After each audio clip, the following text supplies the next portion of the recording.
and welcome to my channel, and this video is titled The Sick Pleasure an Evil Narcissist Gets. And so I actually was thinking about this recently, and what clicked into my head about this was I was watching one of the Chris Rock specials, the two that he has out on Netflix that I haven't seen yet, and it was one of them. And he was talking about how he got divorced.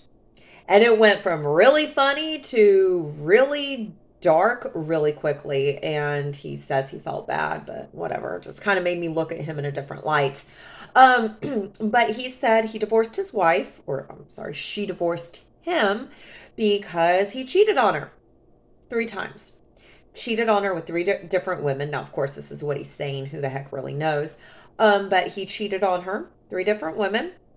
And she found out about it and said, yeah, this isn't going to work. So as I was, just thinking about things, it just kind of clicked into my head. And really, I knew this kind of stuff as it was happening. But of course, when it's happening to you, you don't really want to believe that someone who is telling you that they love you, you don't want to believe that what they are really showing you is the truth. You don't want to believe that they have ulterior motives. You do not want to believe that they could just really be an awful individual. And it's like, there was this instance, there were so many instances when I was with Michael Caruso, and it made me question. I'm like, God, I've never had to deal with this before. Things, I guess you have your aha moments. So, the sick pleasure an evil narcissist gets. For instance, okay, whenever I left the strip club that he and I and the prostitute that he ended up having an affair with when he was with me, the most toxic work environment I feel like I've ever worked at, okay? I left that place. And I left that place not on good terms. Okay, like I said, it was the most toxic work environment. And it's like, it's a strip club. Okay, we are not curing cancer. Okay, I mean, it's just ugh, right? So I left. I just said, I'm done. I can't do it anymore. And we were living together at the time, which of course he told me after the fact that that's when he started cheating on me with Trina, the prostitute, instead of just breaking up with me, right? Um, So I remember I needed income because, even though whenever he left that place and he was going through extremely a divorce, he was going through major life-changing events. And at that time I was making more money than him. And I said, like, I got you. Just don't worry about it. Like, get your life in order, get your life on track, like settle whatever you need to settle internally. I can pay for everything on my own. I did it before you moved in. I'm doing it now. And I did that because I loved him. I didn't do that to get it back in return. But I thought, okay, well, if he loves me as much as I love him, if ever I need anything, he's going to be there for me, right? Absolutely not. No.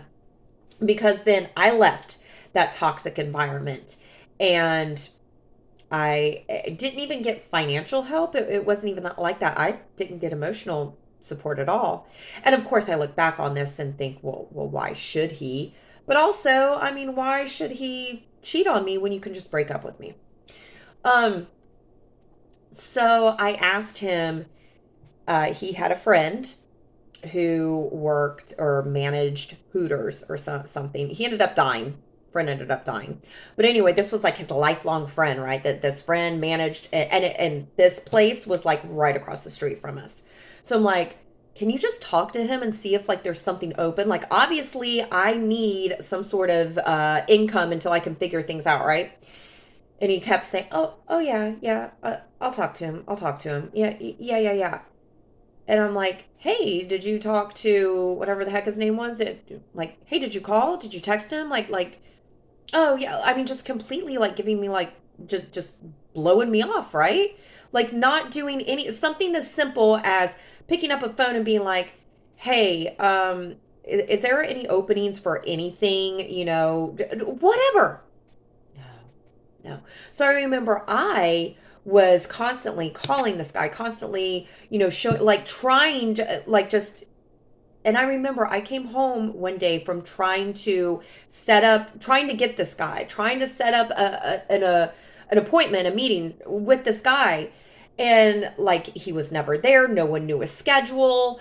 Like I couldn't get him. And I was so frustrated. And I was more frustrated with him. I'm like, you know this guy. You've been friends with this guy for what, 40 flipping years. You can't take 2 seconds out of your day, not even a call, but to send a text and say, do you have any openings?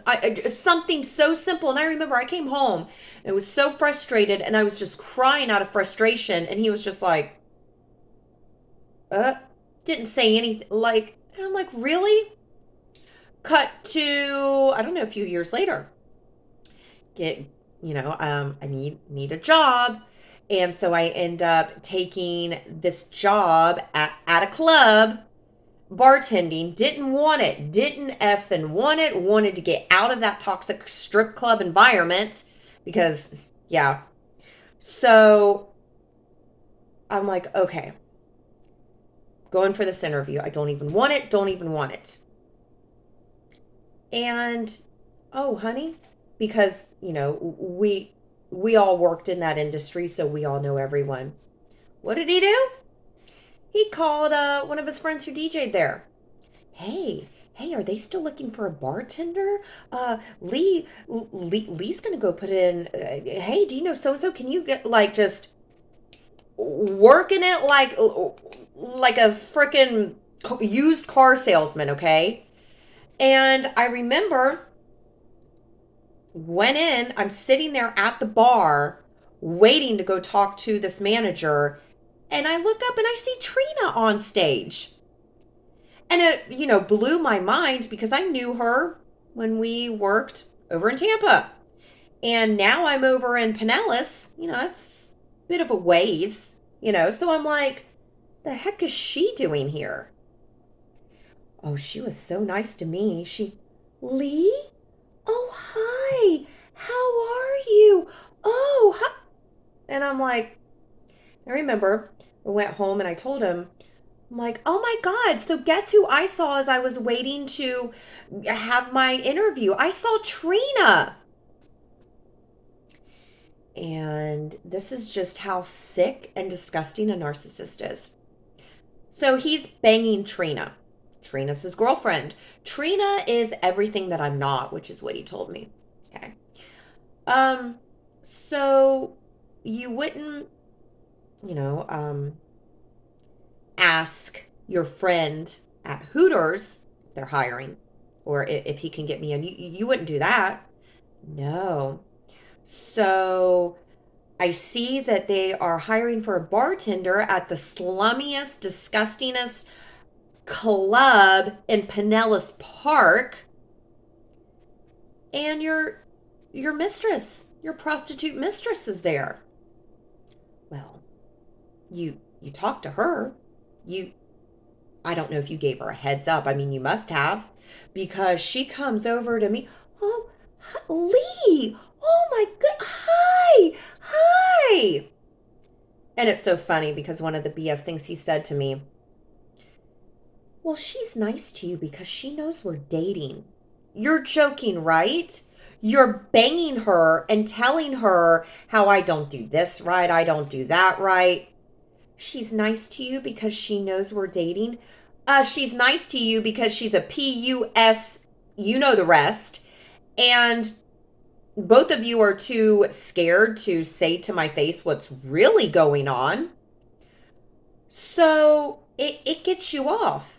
It gets you off to know that, hey, I just want to let you know Lee's on her way up there for an interview, but just play it cool, okay? Just play it cool. So, I'm going to be possibly working with your little mistress, your prostitute mistress. So what do? You contact your DJ, your loser DJ friend that you know. You contact him. You contact the owner. You contact everyone to make sure that I get this job that I don't even effing want. but I need a job. And I come home every day and tell you how nice Trina is to me. And I'm sitting here and I'm telling one of my girlfriends this, and I'm just like, it's funny. I mean, no, it's not. But whenever I needed help, no, why would he help me? He wouldn't help me for anything. Now, whenever he can get some sort of sick pleasure, like, oh, my girlfriend is going to see the real girl that I'm having relationships with, and that's my real girlfriend, and the girlfriend who is performing jobs on me. Oh, well, yeah. I Heck yeah, that's going to get me off to know that Lee is none the wiser. That she's talking to Trina every single day, that they're interacting oh yeah, like we know the truth. Lee doesn't know anything. Look at how dumb she is. If she only knew. If she only knew.